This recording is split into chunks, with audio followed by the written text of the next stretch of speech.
सत साहिब सतगुरुदेव की जय। बंदी छोड़ कबीर साहिब जी की जय। बंदी छोड़ गरीबदास जी महाराज जी की जय। स्वामी राम देवानंद जी गुरु महाराज जी की जय हो।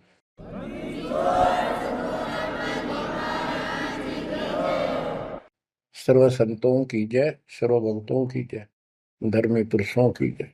श्री काशी धाम की जय, श्री सुडानी धाम की जय, श्री क्रोथा धाम की जय, श्री बरवाड़ा धाम की जय। सत साहिब। कबीर दंडवतम गोविंद गुरु बंधु अर्जन सोई। पहले भय प्रणाम तिन्ह नमो जुआगे ओय। कबीर गुरु को की जय, दंडवतम कोटि कोटि प्रणाम। कीट न जाने रंग को यो गुरु कर है आप समान। बच्चों, मानुष जन्म परमात्मा की कृपा से आपको प्राप्त है। मनुष्य जीवन के अंदर मूल उद्देश्य केवल भक्ति करना और मोक्ष कराना होता है। इसके लिए सर्वप्रथम गुरु की आवश्यकता होती है। सर्वप्रथम गुरु की, गुरु पूर्ण हो, तत्व ज्ञान प्राप्त हो और संपूर्ण भक्ति मोक्ष मार्ग यानी सभी मंत्र सत्य हों। फिर भक्त मर्यादित रहे, समर्पित रहे, आसानी से मुक्ति प्राप्त कर सकता है। अब जैसे धर्मदास जी का प्रसंग चल रहा है,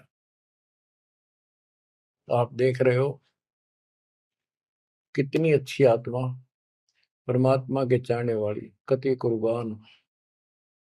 और जैसा उस अज्ञानी गुरु ने मार्गदर्शन किया, कति अटूट श्रद्धा।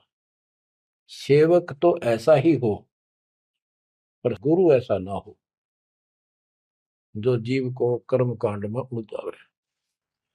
अब इस कथा से आपको अपने आप बहुत कुछ बातें समझ में आएंगी कि आपको कैसे पूर्ण सतगुरु प्राप्त है, अध्यात्म ज्ञान प्राप्त है, संपूर्ण मूल ज्ञान जो आज तक छुपा के रखना था। और अब भी आप नहीं समझ सके उस परम पिता की महिमा को और इस गंदे लोक के यथार्थता को, तो फिर परमात्मा आपको कौन सी भाषा का प्रयोग करे जिसे तुम समझ सकते हो। लास्ट फिर वही होगा जैसे 600 साल पहले दाता ने आपको पटक दिया था, ठाके झटक दिया था। या तो आंखें खोल लो, भूल जाओ इन बकवादों को। इस संसारिक चोचलों में कुछ नहीं धरा। गरीबदास जी कहते हैं, सर्व सोने की लंका होती रावण से रणधीरम। एक पलक में राज विराजी कर जम के पड़े जंजीर। इतने ठाठ बाट थे, सिद्धियां थी, आकाश में चला जाता था। पुष्पक विमान ऊपर से छीन के लाया था कुबेर से। खूब उद्मस्तार रखा था। और भगत किसका था? शिव जी का। तीन देव की जो करते भक्ति ही उनकी कदे न होवे मुक्ति। और कितनी बकवाद भर जाए इनमें, जिसके कारण प्रसिद्धियां भी होगी साधु संत ऋषियों की। अंत में इनके पास कख नहीं बचा। ये मूल ज्ञान है, ये सार ज्ञान है। इसको समझो अच्छी तरह, पढ़े लिखे हो, शिक्षित हो, एजुकेटेड हो। परमात्मा ने मनुष्य जीवन इसलिए दिया कि तुम कुछ बुद्धि भी एक्स्ट्रा रखते हो अन्य प्राणियों से। इसका सदुपयोग करो। बकवाद बहुत कर ली, बाहर जाना पड़ेगा। अब बच्चों, प्रसंग धर्मदास जी का चल रहा है। देखो, अपना पिता अपने लिए कितना कष्ट उठा रहे हैं। एक जीव को काल की दलदल से बाहर खींचने के लिए कितना कुछ उन्होंने किया। बालक की तरह पीछे पीछे फिरे, कहाँ जंगल में, कहाँ किसी दरिया पे, कहाँ किसी तालाब पे, कहाँ कहाँ कष्ट वो मालिक उठाया उन्होंने। वो कहते, दो दिन मेरी शरण हो, ताका हूं मैं दास, केल गिर लग गया फिर गुप्त धरती आकाश। जैसे राजा अम्बरीश था, उसके पीछे लग रहे थे लेकिन हम नहीं समझते, जब हमारे पास दो पैसे हों, या 14 काल की छोटी सी राजा था, भगत बतेरा था, यज्ञ बहुत करता था, वाह हो रही थी, पिछले संस्कार भी अच्छे थे। वो संस्कार कब बने? जब कभी कबीर साहब की शरण में था, जैसे कलयुग में हो तुम। अब ये जो रह जाएंगे ना, पार हो गए सो हो गए। भक्ति ये अच्छी करते हैं क्योंकि सत्साधना मिल गई। एक सांस की कीमत कितनी गजब की है, इसकी बहुत वैल्यू है। पार ना हुए तो फिर ये नो फंस जाएंगे काल के। इनको स्वर्ग में रखेगा, देवता बनावेगा, उड़ा माचे माचे आन देंगे, फिर राजा पृथ्वी पर बना देगा। पृथ्वी पा के फिर ये पिछले पुण्यों के कारण ठाठ तो होने हैं। और भक्ति भी करेगी आत्मा, क्योंकि पीछे भक्ति की चास पड़ी हुई है इसको। तो भक्ति गलत करें जाएंगे, लाभ न्यारे हुए दिखेंगे। यो काल का भयंकर जाल है। मालिक फिर भी अपने बच्चे के साथ रहता है, फिर भी उनको राह दिखाने की चेष्टा करता है, किसी न किसी रूप में अपनी सच्ची भक्ति फिर से बताने की चेष्टा करता है। मानते हैं ना मानते वो अलग बात है। फिर राजा जनक हुआ अम्बरीश का जीवन पूरा करके। राजा जनक का पूरा करके फिर स्वर्ग गया। स्वर्ग में जाते समय लूट लिया काल ने। बिना विवेक वेख जो धारा सब करते हैं, सो भी बिना विवेक के नु नाश करते हैं। उड़ा दया भाव दिखा दी, अपने पुण्य दे दिए, और फिर नंगड़ होकर पृथ्वी पर आ गया। सारे पुण्य वहां खत्म कराया, आधे आधे ऊपर स्वर्ग में भोग लिए, और फिर पृथ्वी पर आ गए। पहले राजा था दो जीवनों में, राजा अम्बरीश वाली आत्मा। अम्बरीश राजा, राजा जनक सीता का पिता। और फिर हुई आत्मा बाबा नानक बनी, खुद नौकर लगा के नवाब के यहाँ। जब ये इस स्थिति में आ गया, कति हैंड टू माउथ हो गए, तब दाता फिर मिले अपने बच्चे को। फिर राह दिखाने की चेष्टा की, खूब वाद विवाद किया। ने बोला आंखा देखो तो मानो, आंखा भी दिखाया, जब जाकर माना। बच्चों ऐसे आज आपके साथ खड़े कर दाता देख कहां सिर के होने लग रहा है, यह भी तरह समझ में नहीं आ रही, ये भी तुम नहीं समझ पा रहे। What is this? इसका नाम है कबीर भगवान। इसको कहते हैं सक्षम समर्थ परमात्मा। बच्चों यहाँ देखो, मालिक ने कैसे अपने बच्चों तक संदेश पहुंचाने लग रहे।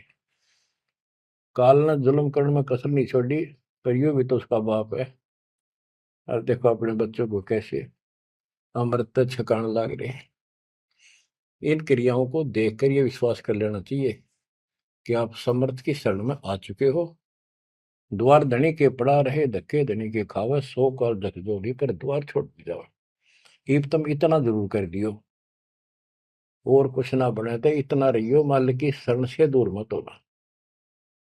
चाहे दुखी दिखो, चाहे सुखी दिखो, इब के आप सत्य में अगला कदम है बस, नथिंग एल्स। दूसरी बात नहीं है। पर होगा उनका जो मर्यादित रहेंगे, समर्पित रहेंगे, तन मन धन सब तेरा, ये कहने से नहीं, करना होगा। काल जाते आज ले चलो दाता, रखियो अपने चरण में। तो बच्चों फिर जब तक चाहोगे तब तक जीवन दे देगा आपको, जब तक चाहोगे। लेकिन अंत में एक ऐसा आप पर प्रेरणा हो जाएगी आपको, और आप ही कहोगे कि दाता ले चलो, बस बस बहुत होगी। तो कहते हैं जीव है इतना जोखिम नहीं, मरा जब निशंक मरे, परमात्मा कहते हैं। तो ये हमारा मरना नहीं होगा, हम तो मेले से बजावांगे। शरीर छोड़ दिया कांचड़ी, पक्षी उड़ा आकाश को चलते कर गया बीट, ये तो वो है। बच्चों प्रसंग धर्मदास जी का चल रहा है। परमात्मा ने धर्मदास जी को पूरी सृष्टि रचना फिर सुनाई, क्योंकि शुरुआत में उसने इसलिए सुनी थी, अपना तर्क मन में अलग रखा था। साथ में आमनी देवी ने भी सुनी, दोनों को विश्वास हुआ। परमात्मा से कहा कि जोड़ पानी में पूछो स्वामी, पानी माने हाथ, जोड़ पानी में पूछो स्वामी, को कृपा कर अंतर्यामी। ओ साहब नाम का आही, परचय नाम कहो मोय पाई। गुरु और सतगुरु तुमको कहूं, हे प्रभु कौन देश तुम रहो। परमात्मा बोले, ओ धर्मनी जो पूछो मोही, सुनो सुरती धर कहो मतोई। जिंदा नाम है सुन मेरा, जिंदा बेस खोज के ही तोरा। हम सतगुरु के सेवक आही, सतगुर संग हम सदा रहाई। सतपुरुष व सतगुर आही, सतलोक में वह सदा रहाई। सकल जीव के रक्षक सोई, सतगुर भक्ति काज जीव होई। सतगुर की भक्ति से जीव के सब काम ठीक होंगे। सतगुर सत्य कबीर सो आही, गुप्त प्रगट कोई चिन्ह नाही। सतगुर आज जगत तन धारी, दासा तन दर शब्द पुकारी। काशी रह परख हम पावा, सत नाम उन्मोहि दर डावा। परमात्मा अपने को छुपा के कहते सत परमात्मा तो सतलोक में रहता है और वहां से चलकर आया हुआ है। अब वो सतगुरु सत कबीर काशी में है। वो प्रगट है, गुप्त है। प्रगट का अर्थ है कि सामने बैठा है, गुप्त ऐसे है कि उसको कोई पहचान नहीं पा रहा। सतगुरु आज जगत तन धारी, उस सतगुरु ने, सतपुरुष ने, पूर्ण परमात्मा ने जगत में आके ये कबीर रूप धारण कर रखा है। और काशी रहे पर खम पावा, वो काशी में रहते हैं, हमने उनको पहचान लिया। सत नाम उन्मोह दर डावा, ये सच्चा नाम, सच्चा ज्ञान, सही विधि उसने मुझे बताई। यम राजा का सब छल चीना, निरख परख यम सो भीना। तीन लोग को काल सतावे, ताको ही ये सब जग ध्यान लगावे। तीन लोग को यू काल परेशान कर रहा है, दुर्गति कर रहा है तीन लोग की, सब प्राणियों की, और उनका ये ध्यान लगावे। ब्रह्मदेव जाको वेद बखाने, सोई है काल कोई मर्म न जाने। जिसको ब्रह्म भगवान के है ना, देवता लोग, गुरु ऋषि, वो वही तो काल है। तिनके सुत अहि तिर देवा, सब जग करे उनकी सेवा। इनकी पूजा करते, ये उसके पुत्र है तीनों। तिरगुण जाल ये जग हुंदाना, जाने ने अवसल पुरुष पुराना। जाकी ई जग भक्ति कराई, अंत काल जीव को सोए दरखाई। जिसकी ये भक्ति करते हैं काल की, ब्रह्म की, या इनके तीनों पुत्रों की, अंत समय वो इनको खावे। सब जीव सतपुरुष के आही, ये सारे प्राणी उस सतपुरुष कबीर साहब के हैं। यम दे धोखा फांसाता ही, प्रथम भय असुर यमराई। बहुत कष्ट जीवों के लाई, दूसरी काल कला पुन धारा। धर अवतार असुर संहारा, जीवन बहुविध कीन पुकारा। रक्षा कारण बहु करे पुकारा। जीव जाना ये धनी हमारा, दे विश्वास पुनः धर अवतारा। अब क्या ये बताना क्या चाहते हैं परमात्मा? हिरण्यकशिपु, उसको काल ने पैदा किया, उसने उद्मस्तारे भगत को सताया, हाहाकार मच गई सारी जनता में। तो परमात्मा ने आकर उस राक्षस को मारा और विष्णु को रूप दिखाना पड़ा, क्योंकि कबीर साहब को जानते नहीं थे। बच्चों, भगत का रक्षक केवल कबीर साहब है।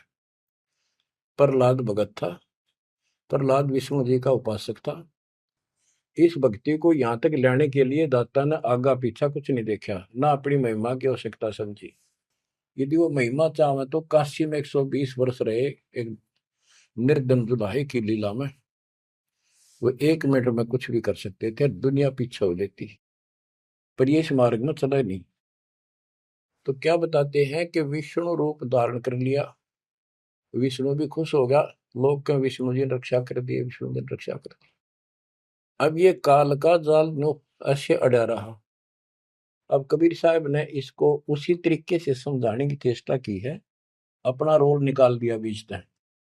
कबीर साहब समझाना चाहते हैं कि एक तरफ तो काल ने राक्षस बनाए, फिर तुम कहते हो विष्णु ने नरसिंह रूप धार करके और हिरण्यकशिपु को मारा, इसलिए विष्णु की महिमा बन गई। अब लोग विष्णु के चिपक गए, इसको भगवान मान कर पूजन लाएंगे। हीरो हो गया यो, जैसे पिक्चरों में देखो हीरो 2-4 रन गढ़ दे, बस वाह वाह वाह के जो ना इन करिश्मों को देखकर, चमत्कारों को देखकर इनका चिपक गए। ये सब काल का जाल है, परमात्मा ने इससे कोई लेना देना नहीं। परमात्मा चाहते थे इन भक्तों की आस्था बनी रहे, काल चाहता है ये नास्तिक हो जाए प्रमाण के लिए। परमात्मा से जब वार्ता हुई, इसने विवाद किया, तकरार करी, प्रथम बार आई। आखिर में लास्ट में जब सारी मन्नत मंगवा के वचन भरवा के ने बोला कि सबको उल्टा मार्ग लाऊंगा, गलत साधना पर दृढ़ कर दूंगा, देवता, तीर्थ, व्रत, मंदिर, इनकी पूजा हुआ, और किसी को कोई यहाँ से निकल नहीं दूं, कि ये साधना करेंगे आध्यात्मिक लाभ होए को नहीं, आप नास्तिक हो जाएंगे।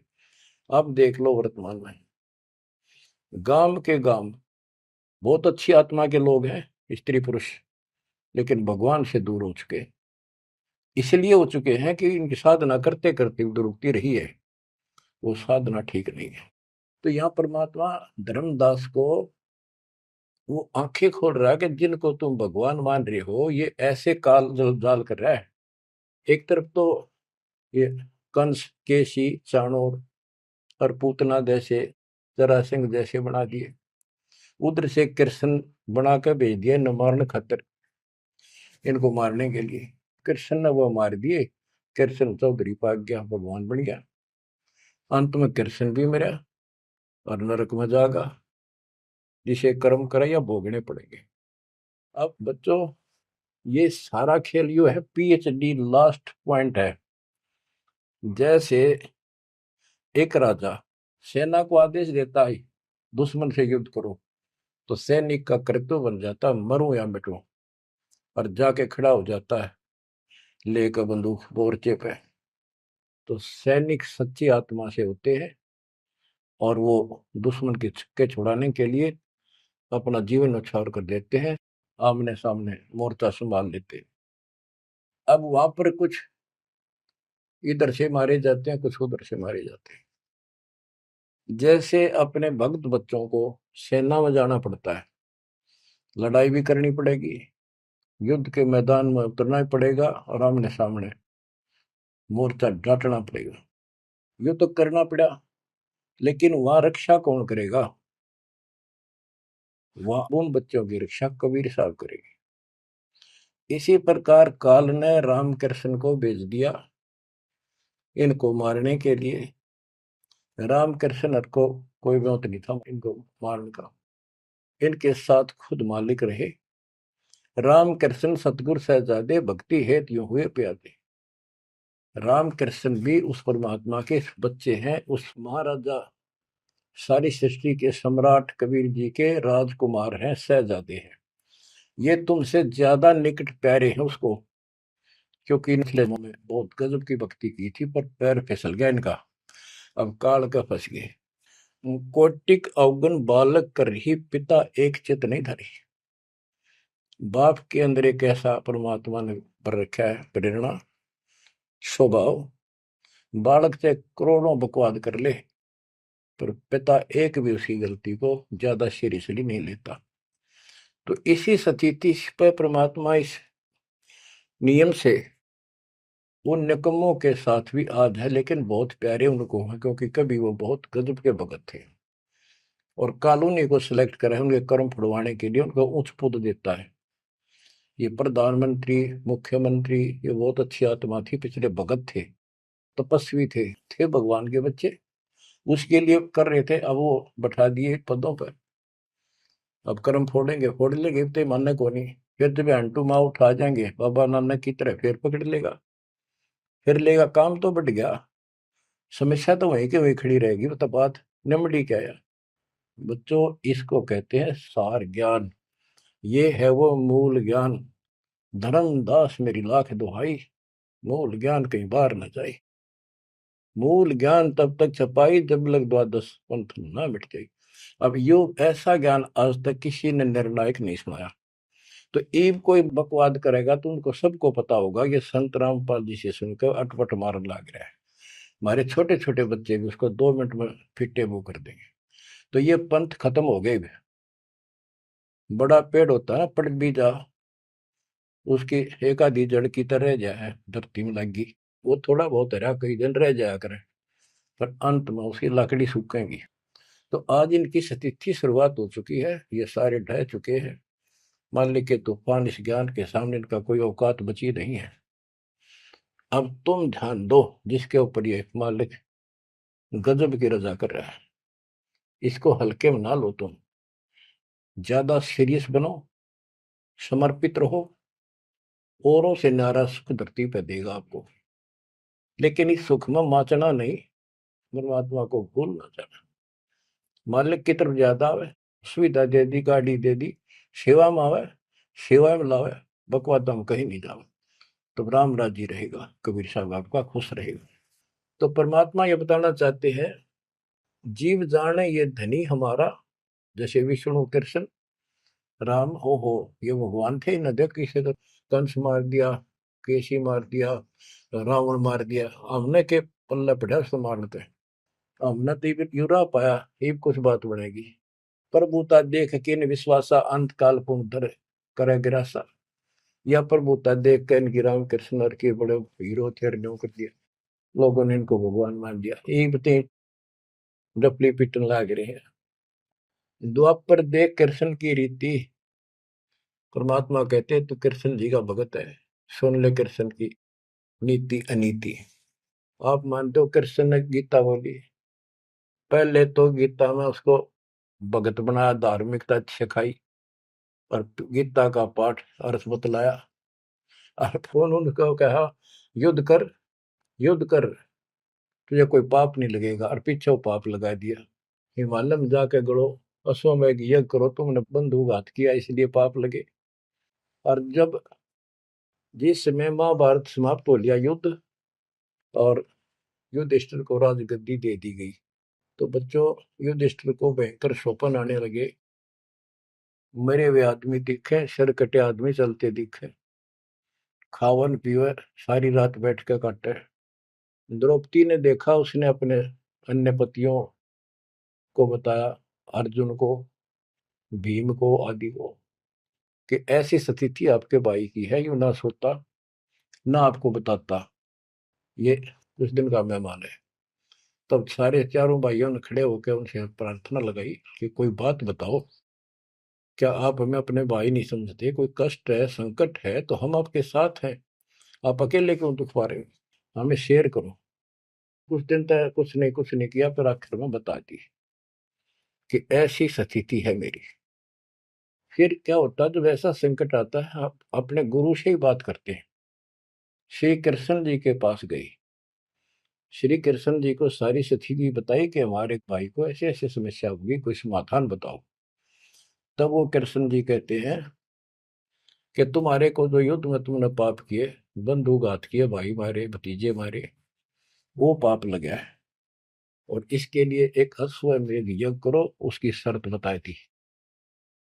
अर्जुन उस समय स्तब्ध रह गया कि ये, और कृष्ण उस दिन तो कह था तुम्हें कोई पाप नहीं लगा तो निश्चिंत होकर युद्ध कर ले, मैंने सारे रख, तो कहने मत बुलाना। आज ये पाप कहां से आ गए? विवाद करना इसलिए उचित नहीं समझा कि जब मैंने ये पॉइंट उठा दिया, भाई मेरा इलाज नहीं करा होगा, क्योंकि उसमें करोड़ों रुपए लगने थे उस धर्मयज्ञ के अंदर। और युवती ने सोचेगा भाई खुश नहीं है, मेरा इलाज कराऊंगा, ये मर जाएगा, इतना धर्म कर्म का पक्का है। तो अर्जुन ने अपने सब्र का घूंट पिया, अपने दिल की झाल डटी, और जैसा कहा वैसे यज्ञ करवाई।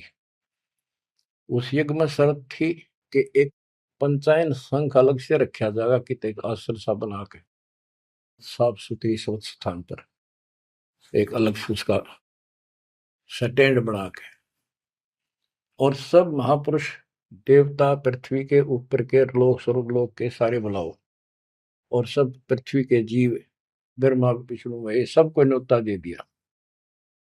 56 करोड़ यादव, 12 करोड़ ब्राह्मण, 88,000 ऋषि, 33 करोड़ देवता, और ये सारे आगे। सबने भोजन खा लिया, और शंख नहीं बजा, यानी यज्ञ संपूर्ण हुई नहीं। यज्ञ पूरी ना हुई तो पाप कटे नहीं, वो दुख नो का नो रहेगा।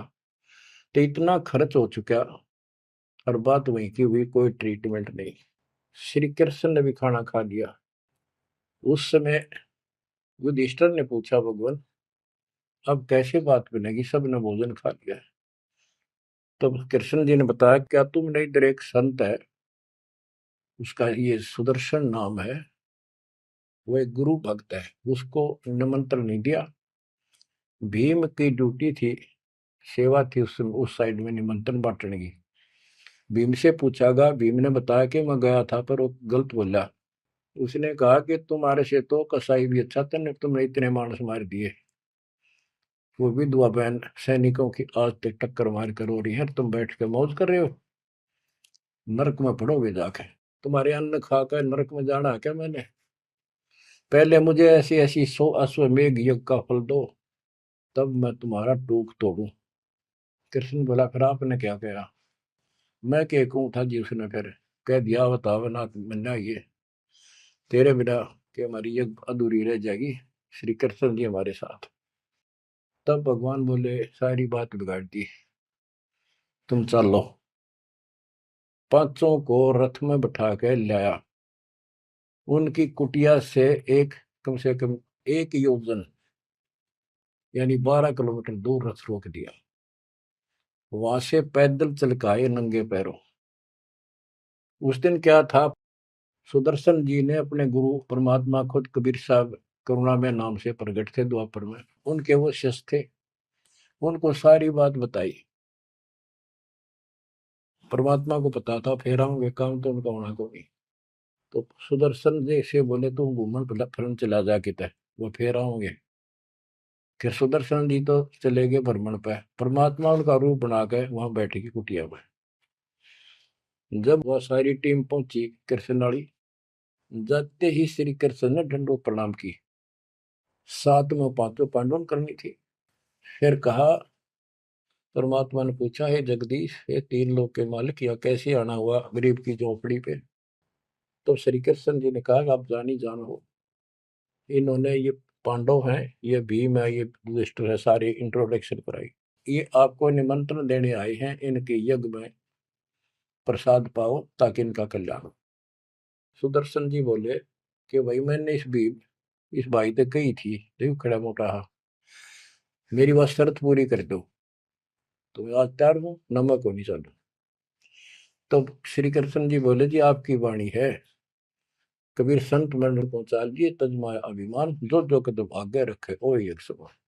ये दाता वहां से चलकर कहाँ से चले थे, आप तो सारे कदम जानते हो, और 12 किलोमीटर तय, 1 योजन तक हम कति पैदल आए हैं। यहाँ से वहां तक हमारे जितने कदम एक यज्ञ बनाए बताए आप, हे दाता 100 आप लेखा ला दो, बाकी हमारी जोड़ी में डाल। साधु भूखा भाव का दिन का भूखा ना, ने बोला वे चलते। जब पहले भीम आया डींग मारा था, जब सुदर्शन जी ने ये कहा कि तुमने इतने आदमी मार दिए, ऐसा जुल्म कर दिया। भीम बोला, युद्ध ऐसे नहीं जीता जाता, एक का गदा मारूं था 6 मरे थे। तो परमात्मा ने उसकी फड़क निकालनी थी, कुछ परिचय देना था कि इसमें कुछ है। परमात्मा बोले, सुदर्शन रूपधारी कबीर साहब के भीम, पहलवानिया मेरी माला तार के दिए, दे खुट्टी व टंगरी। हो गया तारण खातिर, कणछन लाग गया पहलवान, वो माला ना उतरी, वह सुमरनी उतरी नहीं। ने बोला, रे तू एक मारे था 6 मरे थे पहलवान, या छोटी सी माला नहीं तेरे से उठती। खिसियाना होकर वापस आ गया। परमात्मा ने ऐसे हाथ करा, आपसे उतर कर आएगी हाथ में माला, और बहुत चक्के रह गए, अचंभित हुए सारे के सारे। तब परमात्मा को लेकर ये घुमाए, लंबी कहानी है, विषय दूसरा चल रहा है। तब उस दाता के भोजन करने से उनका काम बना, जब वो शंख बजा। ये अलग प्रसंग कभी ठीक से दच कर सुनाऊंगा, अब प्रसंग दूसरा चल रहा है। परमात्मा कह रहे धर्मदास, तेरे कृष्ण की कुनीति सुन दे। एक तरफ तेने का था तेरा पाप ना लगे, और फिर पाप बताए दिए। उन पापों को धोने के लिए जो विधि बताई उससे भी बात ना बनी, वो भी समर्थ सक्षम हम थे वहां पर, हमने की। और बच्चों, वो पाप नहीं थे, वो पाप तो थे लेकिन वो प्रेत बाधा थी। वो जो सैनिक मरे थे, विधवा रो रही थी, वो सैनिक उसने तंग कर रहे थे, प्रेत बने हुए। वह प्रेत बाधा भी कृष्ण तक नहीं ठीक हुई। बच्चों, गरीबदास जी कहते, तुम कौन राम का जपते जपन, ताते कटे ना ये तीनों ताप। ये 3 ताप के तहत दुख था उनको। और वो पापते न्यो के न्यो रखे रह गए। ओए होए। अरे कोयल के बच्चों, ईब तक पकड़ दो अपने माँ की वाणी को, क्या कहना चाहते हो? अब विष कागाड़ा के साथ रहोगे क्या? अब क्या बताते हैं? गीता पाठ का अर्थ बतलावा, पुण्य पाछे बहु पाप लगावा, बंधु घात दोष लगावा, पंडों के बहुकाल सतावा। पांडवों को काल ने खूब परेशान किया, और अंत में क्या हुआ? जब दुर्वासा जी ने श्राप दे दिया कि जैसे कृष्ण जी के पुत्र प्रद्युम्न और दो चार पांच और बच्चे मिलकर दुर्वासा जी द्वारका की बनी में बैठे थे, तपस्या कर रहे थे, कुछ दिन के लिए कहीं कहीं रुक जाते थे। वो पता चला कि बड़ा पहुंचा हुआ संत सिद्ध आ रहा है। द्वारका के बच्चे श्री कृष्ण को समर्थ मान चुके थे। किसी ने कंस मार दिया, केसी राक्षस मार दिया, चाणूर मार दिया, वैसे काल्यवन मार दिया। तो इन सोच रहे थे कृष्ण तो ऊपर धरती पे कोई सही नहीं। उन्होंने मजाक सूझ गए, वो किसी संत साधु का आदर नहीं करते थे। इस कारण से कि हमारे साथ कृष्ण, हमारा कोई कुछ नहीं बिगाड़ सकता। तो उन्होंने शरारत सूझी के नो कहे दुर्वासा भूत भविष्य वर्तमान त्रिकाली बता दिए, तीनों काल की जानता है, चलो इसकी परीक्षा लेंगे। एक प्रद्युम्न का पेट पर कढ़ाई बांध दी छोटी सी लोहे की, और लेडीज कपड़े पड़ा दिए गुजरिया वाले, ऐसा दिखा दिया जाके जैसे बच्चा पेट में गर्भ है इसका। यूं पूछने गए महाराज, इनका कई साल में दया करी दाता ने? 12 साल हो गए बयान। अब ये पूछ जानना चाहते हैं कि इनका लड़का होगा लड़की, बड़े उतावले हैं, आप भूत भविष्य की सारी जानो हो। दुर्वासा जी ने देखा ध्यान लगा के, ताकि बकवाद करना रहे हैं। गुस्से में होकर ने बोला, यह दो कुल का नाश होगा इस पे, ना लड़का हो ना लड़की हो। और आंख लाल करी बाज लिए बच्चे थे, सब ना के बताया पता चला। यानी उस दुर्वासा के श्राप का कृष्ण तक बात गई। कृष्ण जी ने समाधान बताया कि इस कढ़ाई ने घिसा के चूर्ण बना के प्रभास क्षेत्र में डाल दो जमुना में। ऐसा कर दिया गया। फिर भी श्राप न्यो का न्यू रह गया। वो श्राप वो द्वारका में उद्मस उतर गया। अचानक बालक मर गया, अचानक कोई और दिक्कत आ गया, छोटी सी बात पर लट्ठम लट्ठा, रोज झगड़े होने लग गए। कृष्ण जी के पास फिर गए, यू कारण क्या है बताओ भगवान, इसका समाधान बताओ। किसी ने किसी की बात नहीं सुधारी, यू कौन सा पाप सेध गया नगरी का? कृष्ण जी बोला, भाई तुमने, जो दुर्वासा का श्राप है ये दुखी कर रहा है, इसका समाधान है तुम जाके वहां जमुना में स्नान करो प्रभास क्षेत्र में, जहां पर वो कढ़ाई के कंड डलवाए थे चूरे बना बना के।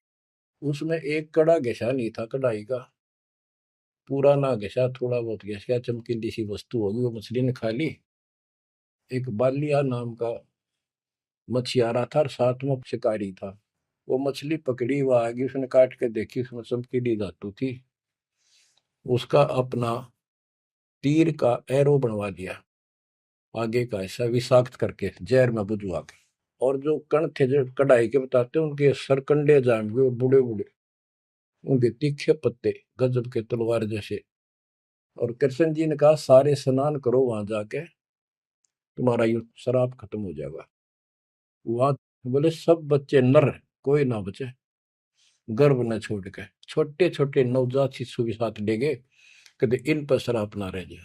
और वहां जाके सारे लड़न लग गए, पाड़ पाड़ के वो पठेरे सरकंडे एक दूसरे को मारे, तलवार का काम करना कर शुरू कर दिया। कट का मर गए 56 करोड़ यादव। फिर कृष्ण जी एक पेड़ के नीचे बैठ गए, उस पार दीख को सारे दिन शिकारी ने, बालिया कौन था? ये बाली वाली आत्मा थी जो त्रेता युग में श्री राम ने वृक्ष की ओट लेकर मारा था। उसका अपना बदला लेने के लिए उस वो बालिया नाम का जीमर बना, शिकारी बना, श्री राम श्री कृष्ण बना वो आत्मा। वो उसके पैर में तीर मार के श्री कृष्ण मारा। उससे पहले श्री कृष्ण ने, बच्चे भी बताओ आप हमारे या तो जाके काल कर रहे दुर्गति, फिर आके लेट गया जब वो मारेगा। मरने से पहले उसने वह संदेशा भेज दिया था पता था कि सारे मरेंगे। तो पांचों पांडव वहां पहुंच गए। कृष्ण जी बस तड़पन लाग रहे थे। उनको बता दिया भाई ये यहाँ कोई आदमी बचा नहीं है, इन लेडीज को सारी को ले जाना, यहाँ लोग इनकी दुर्गति करेंगे, तुम अपने वहां रखना सुरक्षित, और तुम जाके हिमालय में चले जाओ, वहां रहो भूखे प्यासे तप करो, और वहां गड़कर मर जाओ, वापस ना आइए। तो पूछा जी कारण क्या है, हम अभी तो राज मिला, 20-30 साल हमने राज मुश्किल से किया है, अब आप कहते हो राज त्याग के वहां से ले जाओ, इसका कारण क्या हो गया, क्या गलती बन गई कि तुमने जो युद्ध में पाप किए थे वो पाप तुम्हें दुखी कर रहे हैं, वह तप करने से समाप्त हो जाएंगे।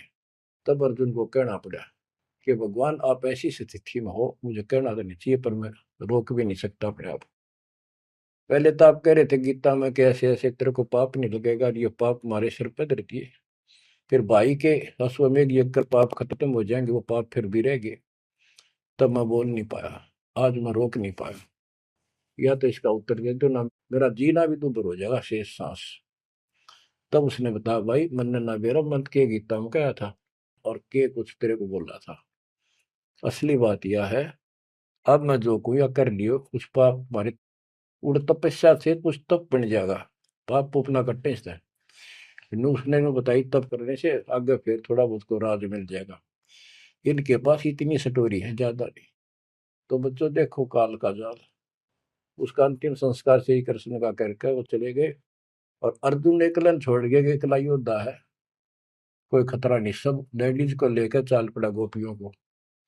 रास्ते में भी लोन पकड़ लिया, उन्हें पीटा इस अर्जुन को, गोपियां लूट ले गए, लड़कियां ठा ले गए रामजादे, और इस पर धनुष साथ ले रहा था जो महाभारत के युद्ध में जो उद्मस्त आ रहा था, वो उठा तक ढीसते, तब रोवा खड़ा खड़ा कि इस कृष्ण ने तुम्हारा नाश कर दिया, सारे हमारे साथ धोखा किया, जब नाश कराना था युद्ध में मानस मरवाने थे आदमी, जब तक ताकत दे दी, अब मैं खड़ा खड़ा पड़। गीता भी यही कहती, बलवानों का बल मैं हूँ, बुद्धिवानों की बुद्धि मैं हूँ। यहाँ परमात्मा कबीर जी बताते हैं युग कृष्ण नहीं, युग काल इनका बाप, ये जुल्म करे भाई, इनको पता है नहीं हो क्या रहा है।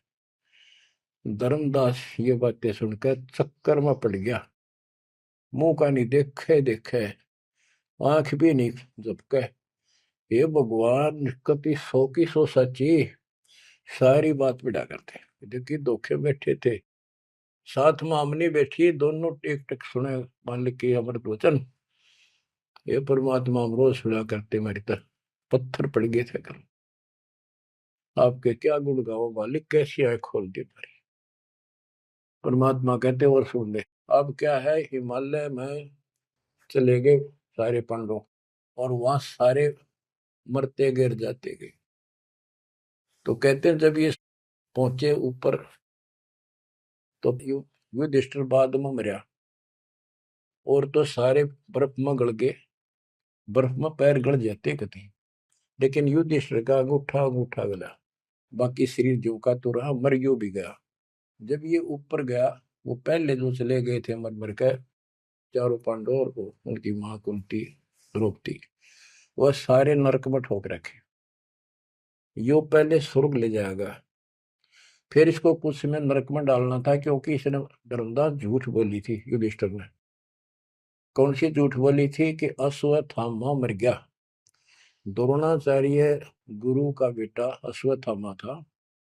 द्रोणाचार्य इतना सूरवीर था, अगले दिन उसने युद्ध में उतरना था, और कृष्ण जी को पता था, उसने बता दिया था जयो आ गया ना द्रोणाचार्य तुम्हारे सामने, एक नहीं छूटेगा, इतना धनुषधारी है। तो इसका इलाज ये है कि युधिष्ठिर झूठ बोल दे, और की नहीं मानने का यो, पहले कईयां ने जाके कहा नो कह दो कि इसका बेटा अश्वत्थामा मर गया, तो यो उस पुत्र मोह में इतना पागल हो जाएगा, इस पर हथियार नहीं उठेंगे, और युद्ध तक करेगा पर यू हार जाएगा, मारा जाएगा। तो युधिष्ठिर को सबने कहा जाके कि अश्वत्थामा मर गया, कईयों ने जाके दूत भेजे गए दूसरी सेना में। तो द्रोणाचार्य बोले मैं विश्वास ना करूं, तुम झूठ बोलते हो, अगर युधिष्ठिर कह देगा तो मैं सच्ची मानूंगा। तो दूसरे क्या तुम मार दियो, तो गिर दिया ठागा, फूक फाक फेंक दिया ठागा उन्हें। युधिष्ठिर को तैयार किया गया कि तू या झूठ बोल, वो मना कर गया कि ना तो दिक्कत हो जाएगी और मैं झूठ नहीं बोल सकता। फिर एक अश्वत्थामा हाथी का नाम था, जैसे पशुओं के नाम रख लेते हैं ऐसे। वो अश्वत्थामा हाथी मार दिया। श्री कृष्ण बोला आप ये कह देना कि अश्वत्थामा मर गया, मंदी आवाज में कह दिए मेरा ना हाथी था, हाथी या मनुष्य। युधिष्ठिर इस बात पर राजी हो गया क्योंकि अगले दिन नाश कर रहा था उसने। तो मन में दोस्त तो आया उसके, झूठ बोल दी जाके कि आचार्य जी अश्वत्थामा हिते संस्कृत नौकंते द्रोणाचार्य का तो बुरा हाल हो गया, चक्कर आने लग गया कि अश्वत्थामा मर गया। फिर मंदी आवाज में कह दिया नर व कुंजर। नर था या कुंजर हाथी, पता नहीं नर था या कुंजर। अब वो नर कुंजर कड़े सुना था तो पागल होकर गिर गया। तो उसके कारण उसको नरक में भेजना था कुछ समय के लिए। तो युधिष्ठिर ने पूछा कि मेरे भाई कहाँ गए? स्वर्ग में। तो उनको बताया कि उन्होंने पाप करे थे महाभारत में, और भी जितने पाप कर रखे थे वो सारे के कारण नरक में गए। धर्म युधिष्ठिर बोला कि मुझे उनके दर्शन कराओ, मैं देखना चाहता हूँ। देखा सारे हाहाकार मचान ना गिरे। तो बोला मुझे भी मेरे भाई बहनों के परिवार के साथ भेज दो। तो वो चाहे थे कि बेचने इसका मार डाल लिया जाओ। तो वो इस कारण से उसको भी कहते कुछ समय के लिए नरक को भोगना पड़ा।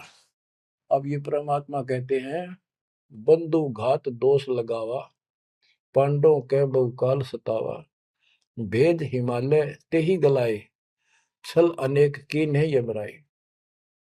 बच्चों, और फिर उनको पांडवों को ले नरक में डाला। आहा। बच्चों, स्वर्ग के धोखे नरक ही जाही, जीव अचेत यम छल चिन्ह नहीं। ये बोले जीव इस काल के इस छल को, इस जाल को, षड्यंत्र को नहीं समझ पा रहे।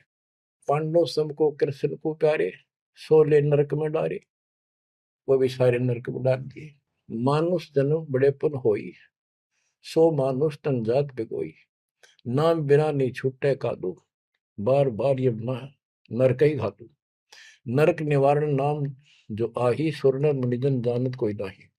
जो नरक से छुटकारा देने वाला असली नाम है, इतने देवता नहीं जानते, ना ऋषि जानते, ना ब्रह्मा विष्णु महेश जानते।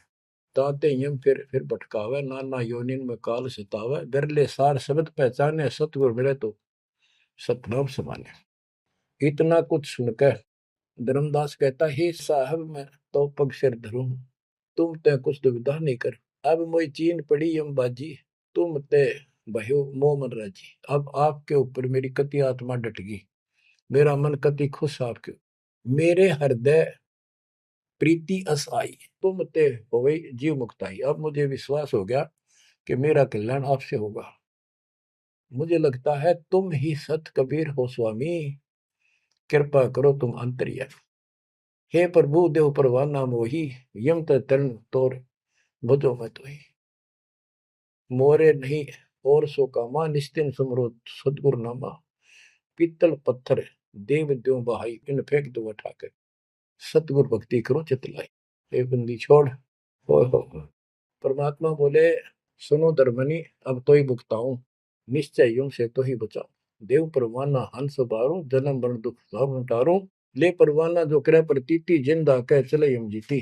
अब वही आज्ञा देव धर्मदासा, मैं गमन करूं सतगुरु के पास है। अब मुझे आज्ञा दे, मैं अपने गुरु जी के पास जा रहा हूँ। सतगुरु संग आयब तो पाई, फिर मैं अपने गुरु जी ने लेकर आऊंगा तेरे पास। तब परमाना तो ही मिलाई, उनसे तुम्हें नाम दिलाऊंगा मैं। क्योंकि अभी धर्मदास को पूरा पक्का करना था। धर्मदास बोले हे प्रभु अब तो जान ना दे, नहीं आयो तो मैं बहुत पछते हूँ। पछताई पछताई बहुत दुख पाऊं, नहीं आओ तो प्राण गवाऊं। हाथ से रतन खोई कोई डारे, सो मूर्ख निज काम बिगाड़े। ये मैं कैसे छोड़ू, अपने हाथ से रतन कैसे खो दूं। जब नहीं आए तो ना मैं खाऊं ना कुछ पीऊं, मैं मरूंगा। अब जब फिर नहीं आई तो परमात्मा ने कहा चाल पड़े, क्योंकि अभी ताव और बाकी देना था। धर्मदास सामने कति गली में खड़े हो गए, जब तक दिखते रहे आंखों में आंसू भरे रहे, एक टक देखते रहे। बच्चों, परमात्मा आपको मोक्ष दे, सदा सुखी रखे, शेष फिर दृढ़ हो जाओ, तड़प जाओ उस घर जाने के लिए। परमात्मा आपको मोक्ष दे, सदा सुखी रखे, आपको अपने घर की याद बनी रहे, काल का दुख सदा याद रहे। सत्साई।